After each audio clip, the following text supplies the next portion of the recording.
The auction of despair. The sky was dark above the alien slave market. Thick smoke floated in the air, and the ground was cold and hard. Strange lights flickered from tall metal towers, casting shadows over cages and stalls. Aliens of many kinds walked by, tall ones with silver skin, short ones with many eyes, some with wings, some with claws. They were rich, powerful, and cruel. Inside a small cage, a young alien girl sat with her knees pulled to her chest. Her skin was pale and smooth, almost glowing in the light. Her body was thin, weak, and shivering.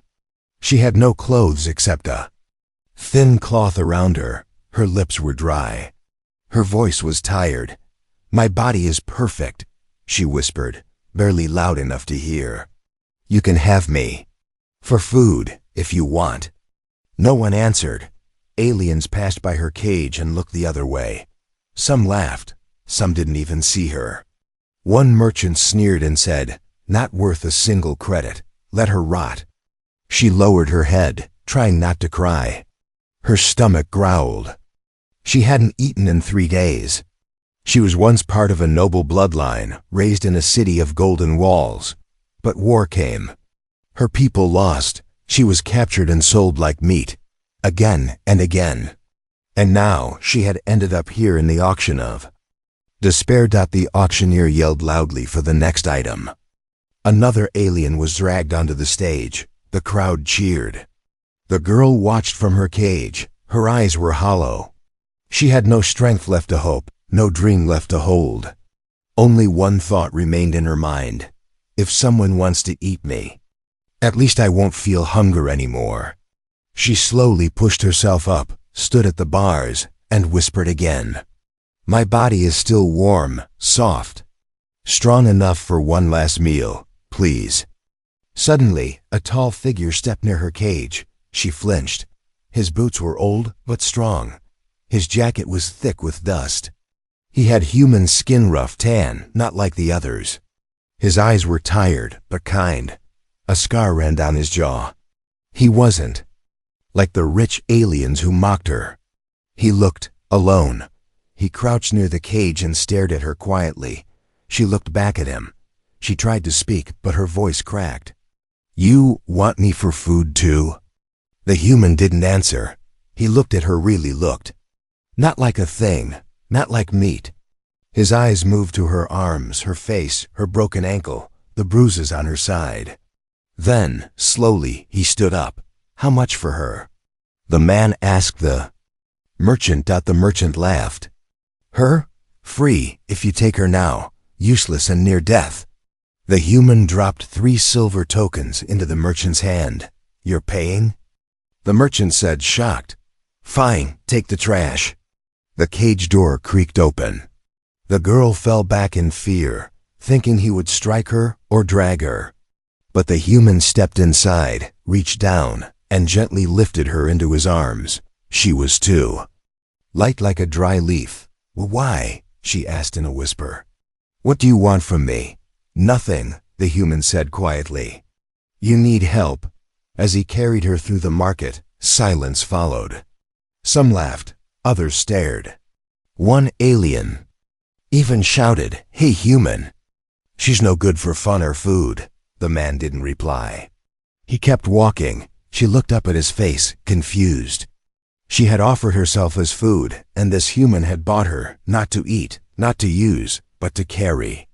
Gently, her head rested on his shoulder. She felt warmth. She passed out. Later, when she opened her eyes, she was in a small room. It smelled clean. A warm cloth covered her body. There was a soft bed beneath her. A cup of soup waited on a table. And the human sat nearby, reading something. She tried to sit up. He stood and helped her. "Where am I?" she asked. "My shelter." He said, "You're safe." She stared at him, unsure. Why are you kind to me?" The man looked at her and said, "Because you're not food. You're not trash. You're a person." Tears filled her eyes, but she wiped them away quickly. She had to stay strong. She didn't know what this human truly wanted, but in that moment, For the first time in years, she felt a strange feeling. In her chest, something almost like hope. The room was quiet except for the soft hum of a small heater. The alien girl sat on the edge of the bed, her fingers wrapped around the warm cup of soup. She didn't drink it yet. Her hands were shaking, not from the cold anymore, but from fear, confusion, and something else she didn't know how to name. The human had stepped outside for a moment. She could hear him moving in the next room, maybe cooking or checking supplies. Why hadn't he touched her? Why hadn't he asked for anything? Her whole life had been shaped around one rule: if someone gave you food, shelter, or even a blanket, you had to give them your body in return. That's what her past owners had taught her. That's what the world expected from something like her. But this human had done none of that. He didn't even look at her the way others did. She took a small sip of soup. It was thick, warm, and tasted like nothing she'd ever had before. She didn't know the name of the vegetable inside, but it made her stomach feel full in just one mouthful. Her eyes watered again. Not because it was hot, but because she couldn't understand why it was given to her for free. The door opened softly. The human stepped back in, holding folded clothes. "They're not fancy," he said, placing them beside her on the bed. "But they're clean. You can wear them when you're ready." She looked at the clothes, then back at him. "You still haven't asked for anything," she said. He looked confused. "Should I?" "Most do," she whispered. The man didn't answer right away. He sat on the other side of the room, giving her space. "What's your name?" he asked instead. She hesitated. "My last owner called me Mira. I don't know if it was my real name." "Well," the human said, "if you like it, we'll keep it." She hugged the soup close to her chest. "Why are you being gentle?" He took a deep breath. "Because someone should be." Mira looked at him quietly. "What do you want from me, human?" He met her eyes. "I want you to live. To heal, maybe even smile one day." She didn't know how to reply to that. Later, he turned on a small screen on the wall. It showed old Earth movies. She watched in silence as humans danced and laughed and sang. The colors were strange, the music unfamiliar, but for some reason, it made her chest feel warm. She had never seen people just live. The human, whose name was Carter, watched her quietly from time to time. He didn't rush her. He didn't touch her. He just stayed nearby, present, but never demanding. That night, Mira stood awkwardly at the edge of the second bed in the room. She held the warm clothes he had given her and said, "You don't want me to lie beside you?" Carter looked up. "You can, if you want, but only if it's your choice." She blinked. "I've never had a choice," he smiled softly. "Then now is the first time." She sat on her bed slowly, her back still stiff with old pain. "What are you really? No one else is like you." "I'm human," he said. "Some say we're strange, but we don't eat people. Not even beautiful ones." Her cheeks turned slightly blue from embarrassment, a natural color for her kind. She pulled the blanket up and whispered, "Then maybe strange is good." He turned off the lights and lay on his own bed across the room, but Mira couldn't sleep. Not because she was afraid anymore. Not because she was cold, but because she didn't understand this world. A world where a man would offer protection without taking anything. A world where her body wasn't seen as meat, but as something worthy of rest. In the darkness, she whispered, "Carter, yeah? If I choose to stay, would you let me help you one day?" He was quiet for a moment. "If you choose to stay, Mira, you can do anything." That night, for the first time since she was taken from her home, Mira slept with peace in her heart. And far away, outside the shelter, someone was watching. A dark figure in a hood. Someone who didn't believe slaves should be free. And who wanted Mira back. But for now, she was safe. Sunlight slipped through the small window, warming the quiet room. Mira opened her eyes slowly, blinking at the soft light. She didn't know what had woken her. Maybe it was the silence. It felt strange to wake up without chains, shouting, or cold floors beneath her. She looked around. The bed was real. The blanket was warm. And her body was not in pain. She touched her cheek and whispered to herself, "This isn't a dream." Carter was already awake. He sat at a table, fixing a broken machine with his rough hands. He didn't notice she had woken up. She watched him quietly. His face looked serious, but not angry. His arms were strong, but his movements were gentle. She had never seen a man like him before, calm, quiet, patient. After a moment, she stood, walked slowly to the table, and sat across from him. "You work a lot," she said. Carter glanced up and smiled. "Machines don't fix themselves."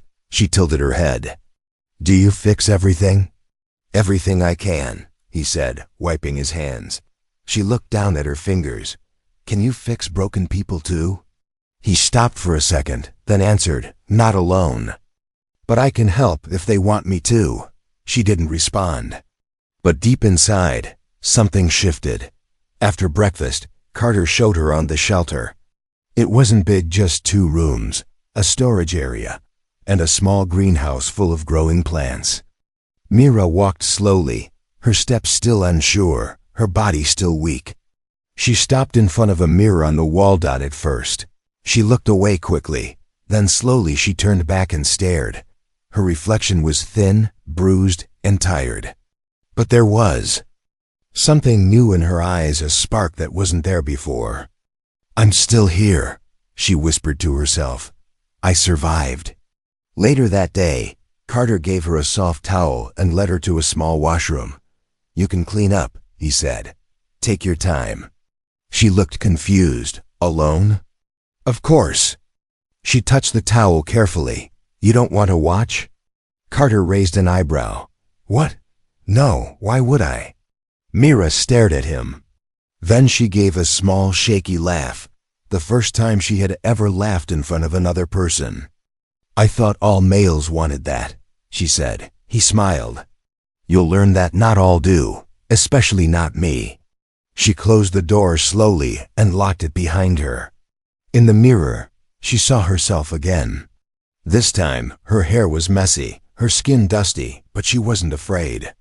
She turned on the water and began to wash the pain away. An hour later, Mira stepped out, wearing the clean clothes Carter had given her. They were too big, but warm and soft. "You look better already," he said. She smiled a little. "Do I?" "You do." That evening, Carter made something called rice stew. Mira ate slowly, tasting each bite. Every flavor was new. Every moment felt strange. After dinner, Carter showed her a small music player. "What is this?" she asked as soft notes began to play. "Music," he said, "from Earth, helps the soul." Mira closed her eyes and listened. Her body swayed slightly. The sound made her feel alive. "Do people sing this on your planet?" she asked. "Sometimes," Carter said. She opened her eyes. "Can I learn it too?" "You can learn anything you want."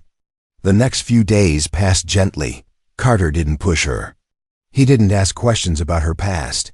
He simply gave her space to heal. Mira began to help him with small things, watering plants, folding clothes, cleaning the table. Every time she did something right, Carter smiled and said, "Good work." No one had ever said that to her before. One night, as they sat quietly, she asked him something. "If I wasn't pretty, would you have still helped me?" Carter looked her straight in the eyes. "Yes, why?" "Because no one deserves to be treated like garbage." She was quiet for a long time, then whispered, "I don't understand you. You will, in time." She looked at her hands and said, "I always thought my body was the only thing I had. It was the only thing others wanted." Carter leaned back in his chair. "That's not true. You're smart, curious, and brave. You just never had a chance to be more than a body, until now." Her voice cracked. "But I don't know how to be more." "You're already becoming more," he said gently. For the first time, Mira believed maybe, just maybe, that was true. But outside the quiet shelter, danger still watched from the shadows. Someone from her past had tracked her scent, and they were waiting for the right moment to strike. The wind outside howled softly, brushing dust against the windows. Inside the small shelter, Mira stood quietly in front of the mirror again. But this time, she wasn't afraid to look. She touched her face gently. Her bruises were fading. The cuts on her arms had healed. Her cheeks were fuller now from proper meals. But what caught her attention most were her eyes. They no longer looked empty. Carter had given her more than food, more than safety. He had given her time. Time to remember she was alive. Time to learn that her body was hers, not a product for others to take. She brushed her fingers along her shoulder and whispered to her reflection, "This is mine, not theirs." Behind her, Carter stepped into the room, wiping grease from his hands with an old cloth. "You all right?" he asked. She turned toward him. "I think I'm starting to be," he smiled. "That's good to hear." Mira had been spending more time in the small greenhouse with Carter. She liked the way the plants reached for the light, the way they bloomed slowly, without rushing. It reminded her of herself. Broken things didn't stay broken forever, not if someone cared for them.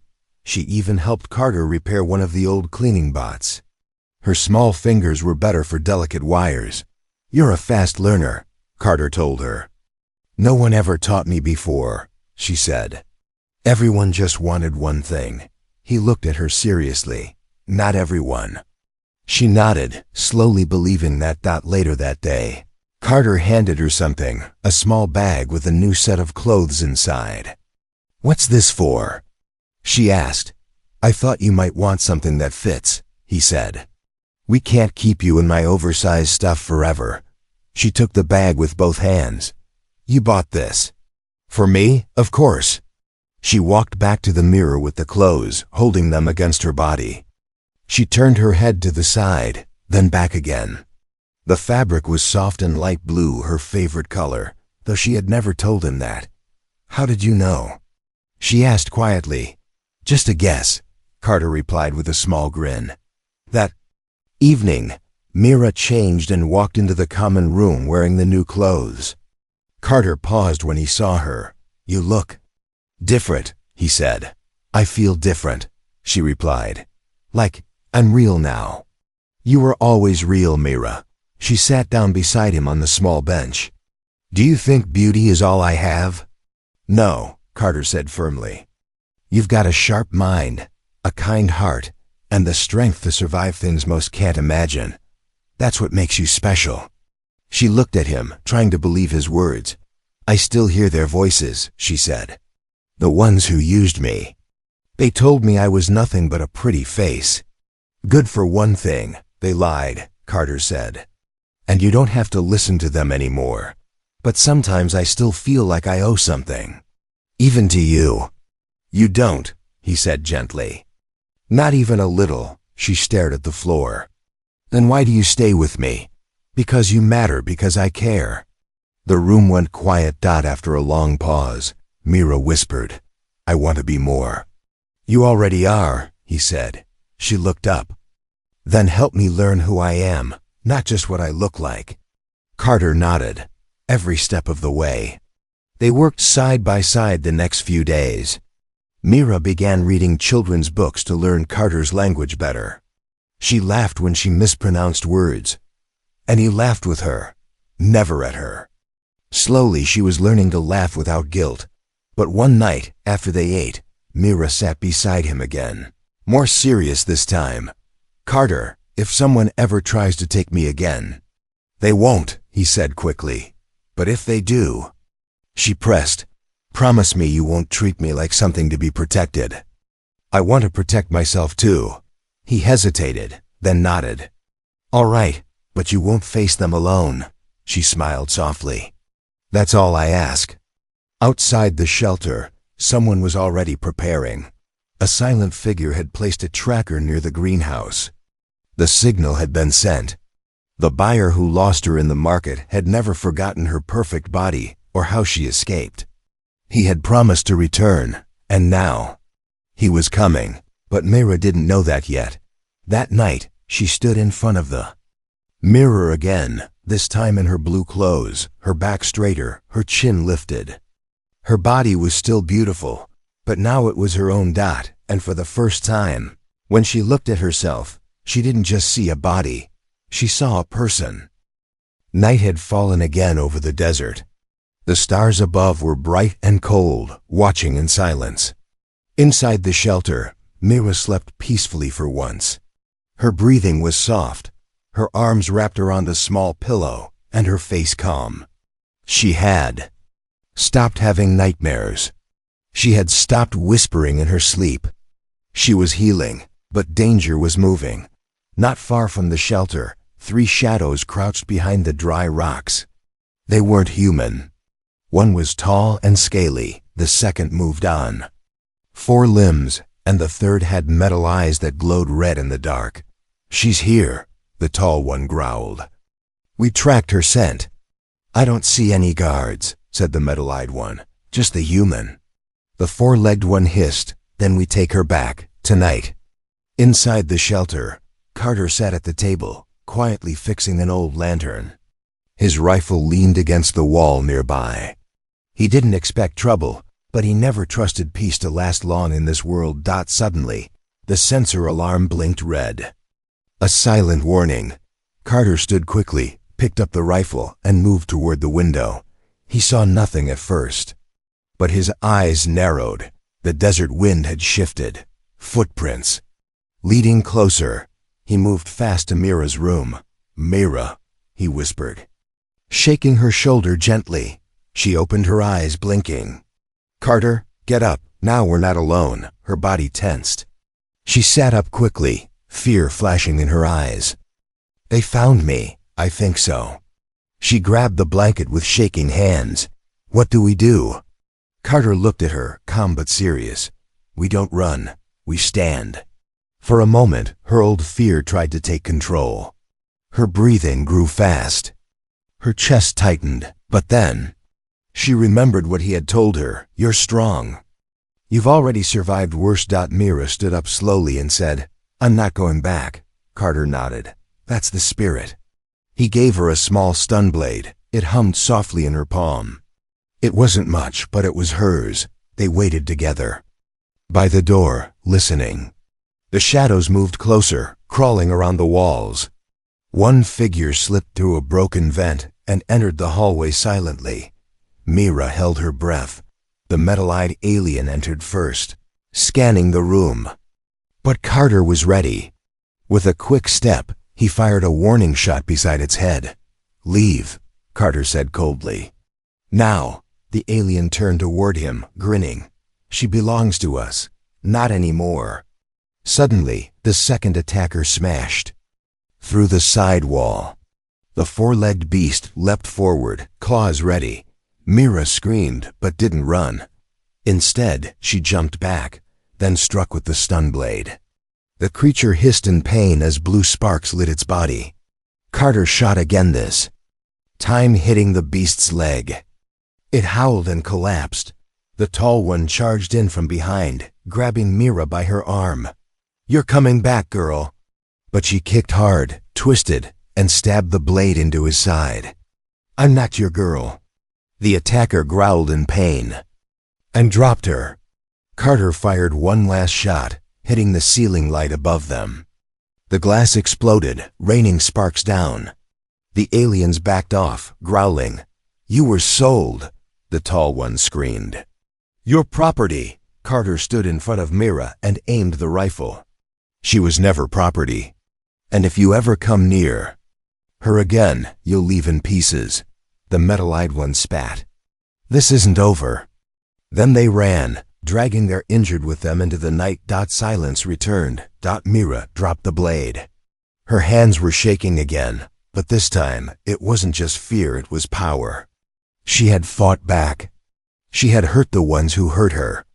Sank to the floor, breathing hard. Carter knelt beside her. "You okay?" I didn't run," she whispered. "No, you didn't." Tears rolled down her cheeks, but she was smiling. "I was always afraid of them. I always thought they would take me again. But this time, I fought.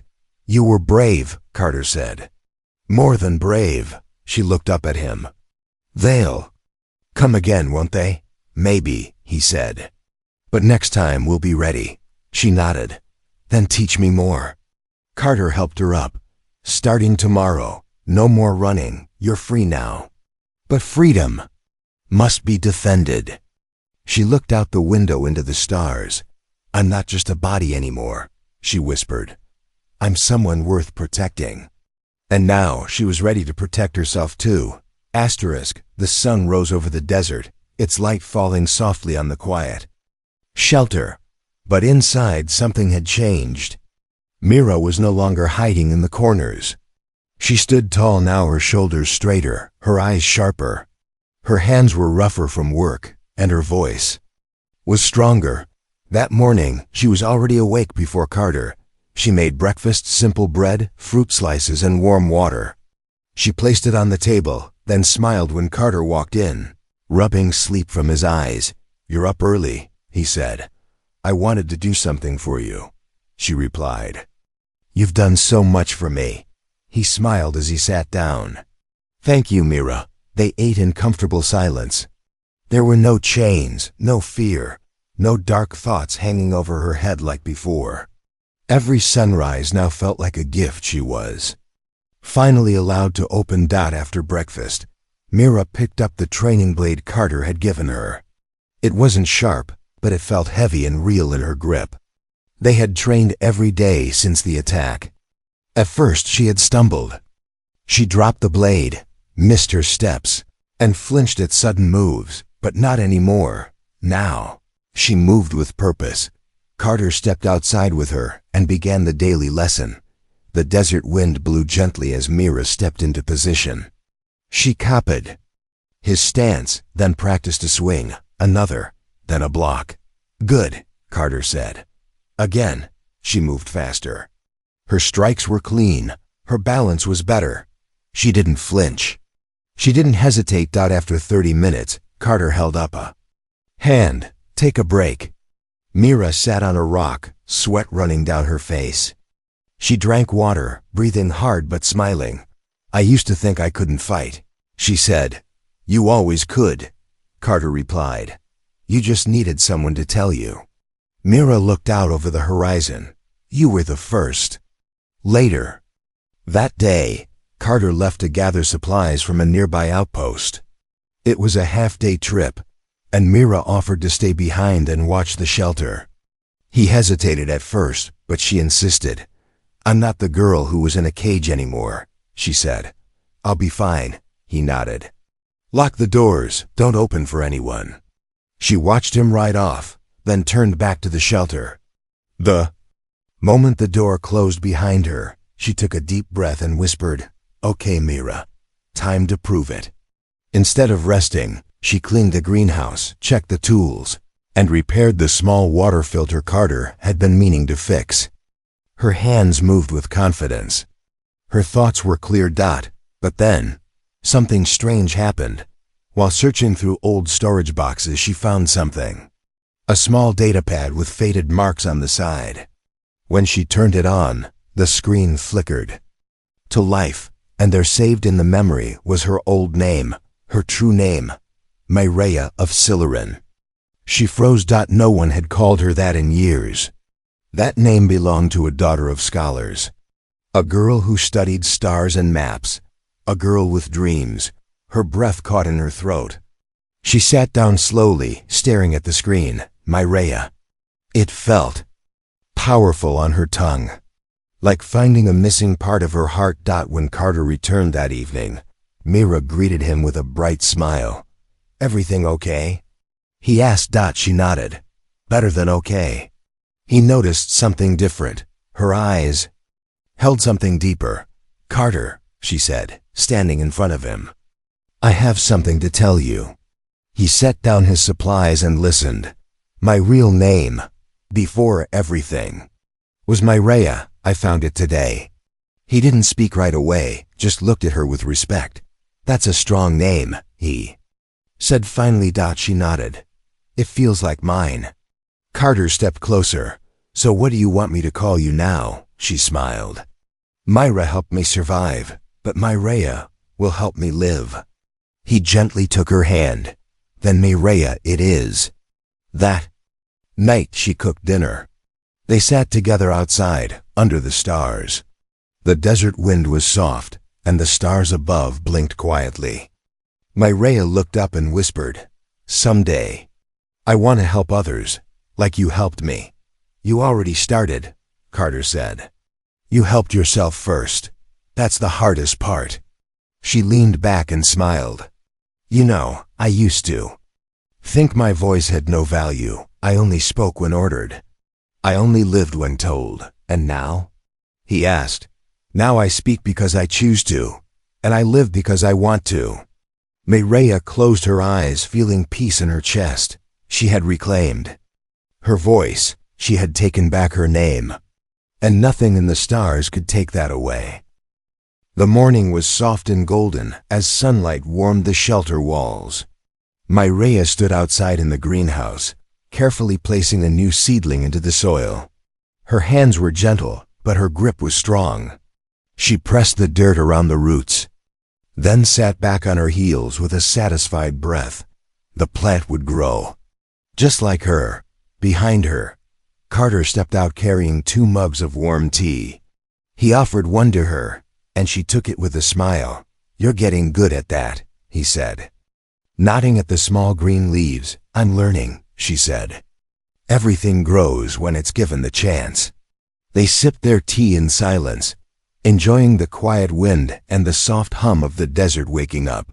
Carter looked at her. We could leave this place, you know. Move to a better planet. Start fresh. Myrea shook her head.